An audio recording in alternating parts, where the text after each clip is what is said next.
మొట్టమొదటి factory outlet మన Mukunda jewellers లో అన్ని జ్యువెలరీపై 2 to 12% మాత్రమే. No making charges. విచ్చేయండి ముకుందా జ్యువెలర్స్. మా నూతన బ్రాంచెస్ అతి త్వరలో జూబ్లీహిల్స్ మరియు వైజాగ్ లో ప్రారంభం.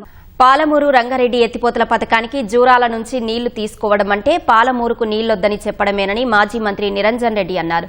ఎల్లకాలం నీళ్లు అందుబాటులో ఉండే శ్రీశైల జలాశయాన్ని కాదని ఉన్న సాగునీటి ప్రాజెక్టులకే నీళ్లు అందించలేని జూరాల నుంచి నీళ్లు తీసుకోవడం ఎలా సాధ్యమని ప్రశ్నించారు.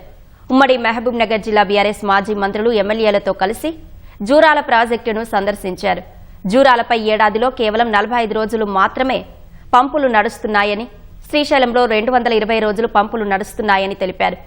జూరాల నుంచి నీళ్లు తీసుకుని కోయల్కొండ, కొండాపురం వద్ద జలాశయాలను నిర్మించాలని కాంగ్రెస్ చెబుతోందని అన్నారు. అలా చేస్తే 1000 ఎకరాల అటవీ భూములు, 45 గ్రామాలు ముంపునకు గురవుతాయని, అనుమతులు రావని చెప్పారు. తెలంగాణ వ్యతిరేక శక్తులే జూరాల నుంచి నీళ్లు తీసుకోవాలనే వాదన తెర మీదకు తెస్తున్నారని ఆరోపించారు. ప్రాజెక్టు జాప్యం కావడానికి కూడా వీళ్ళు కేసులు వేసినారు. పర్యావరణ కేసులని, అటవీ కేసులని, వన్యప్రాణుల కేసులని రకరకాల కేసులు వేసినారు. అనేక రకాల కేసులు వేయడం ద్వారా ప్రాజెక్టు యొక్క పురోగతిని అడ్డుకున్నారు.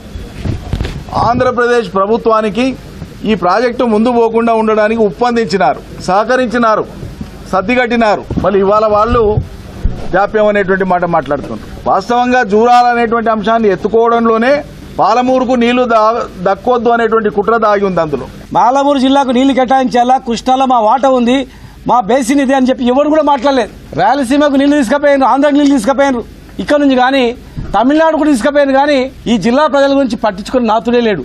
వరద వచ్చిన నెల రోజుల తర్వాతనే నీళ్లు ఉండవు.